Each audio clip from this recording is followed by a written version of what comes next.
I'm Keith Campbell. I'm an independent priest with the Home Temple, and welcome to GodSmarts. If you think that Christianity is about which creed to recite or which prayer to say, throwing away science and history, believing that all non-Christians burn in hell forever, maybe it's time to upgrade your Christianity. GodSmarts is about presenting alternative approaches to Christianity that won't offend your brain or your conscience. GodSmarts, Christianity for grown-ups.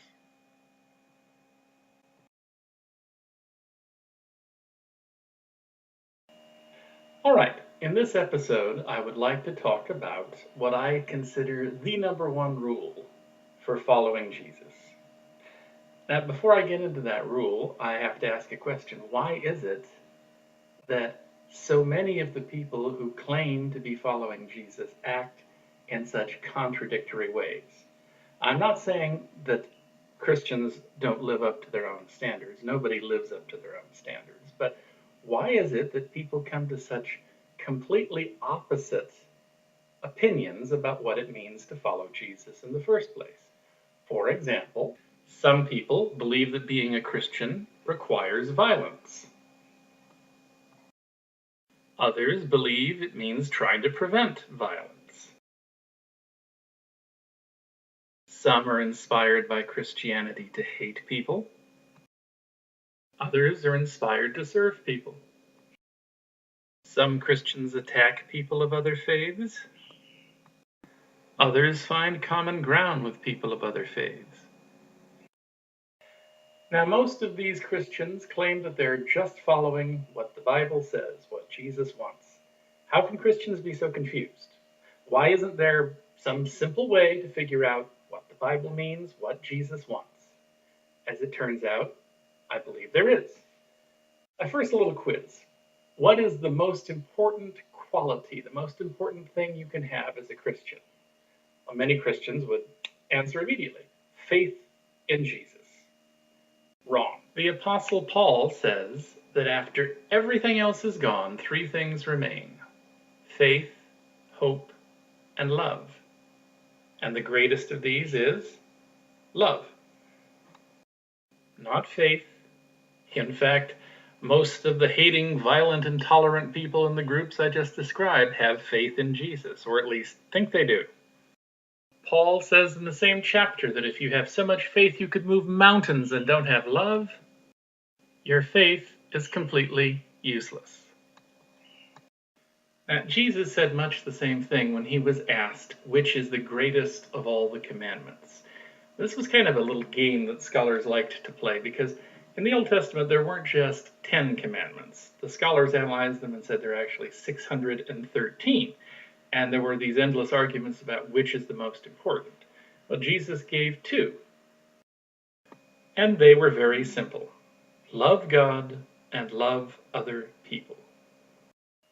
So, which people are we supposed to love? Well, there were arguments about that too. So just to make it absolutely certain we couldn't exclude anybody, Jesus says, even love your enemies. Love everyone, everybody. There are no exceptions.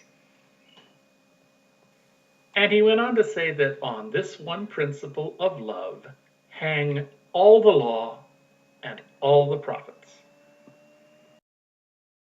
This one principle of love, in other words, is what the Bible is about, cover to cover, all of it. So let's be absolutely clear. If you think God is telling you to do something other than love people, you've completely missed Jesus' entire message. If your faith in Jesus requires you to do something other than love people, you are completely and totally mistaken. Now, two of Jesus' apostles made the same mistake. They were visiting a Samaritan village. The village rejected Jesus, and so these two apostles got mad. Well, these two knew their Bible, or thought they did, and they knew what to do with unbelievers. When the prophet Elijah had a bunch of unbelievers, he called down fire from heaven and burned them up. And they said to Jesus, "Hey, let's do that." Well, Jesus turns to them and says, "You don't even know what spirit you are. I didn't come to destroy men's lives, but to save them. In fact, the first letter of John goes so far as to say that God is love. Not that he has love or is a good example of love. He is love. Love and God are one and the same thing. Of course, we can still twist things around to try and avoid loving people. For example, we can say that by burning heretics at the stake or torturing them, we're really saving their souls, and that's loving.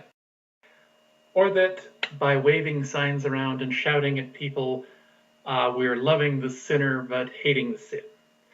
Or that by having kind of vague, fuzzy, warm feelings about people in general, we can still be jerks to people as individuals. But Jesus wanted to avoid all that. He wanted to make it very practical, and so he invented something called the Golden Rule. Do to others as you would have them do to you. Now, I misspoke a bit when I said Jesus invented the Golden Rule, because it's been present in many cultures even before the time of Jesus. For example, just prior to Jesus, and overlapping a bit, a great rabbi by the name of Hillel lived in Jerusalem. He was once taunted by a Gentile who said he would convert to Judaism if Hillel could teach him the whole Jewish law while the Gentiles stood on one foot. And this was Hillel's answer. What is hateful to you, do not do to your fellow. This is the whole Torah. The rest is just commentary. Go and learn it. So, using that rule, if you were some sort of heretic, which would you prefer be done to you? Would you rather be burnt at the stake to save your soul? Or would you prefer that people tried to persuade you with genuine love and kindness? If you were leading an immoral life, which kind of approach would you prefer be done to you? Would it involve signs and slogans? Or genuine compassion? But what about all those parts of the Bible that some people use to justify hateful behavior, intolerance, lack of compassion? What about those? St. Augustine had a hard and fast rule about how to interpret the Bible. And he said, whoever thinks he understands the Holy Scriptures, or any part of them, but puts such an interpretation on them that it doesn't build up the love of God and our neighbor, does not yet understand them as he ought to. In other words, if your interpretation of a particular verse of the Bible makes you act like a jerk, try again and repeat as needed. On the other hand, St. Augustine says, if you interpret a verse in the Bible in a way that makes you love God and humanity, even if it's not the interpretation the authors of that part of the Bible actually intended, you're still fine. When you err on the side of love, even when you're wrong, you're still right. So let's review then. Love is rule number one. Love is more important than faith. Love is more important than any of the other commandments.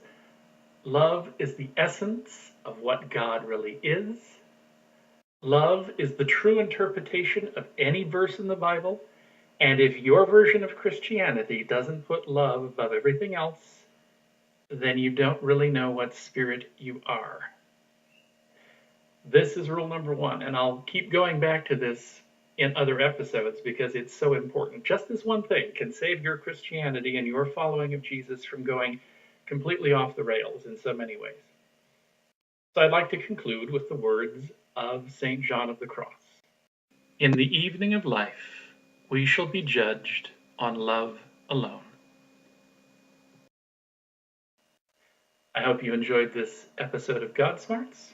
I'm Keith Campbell.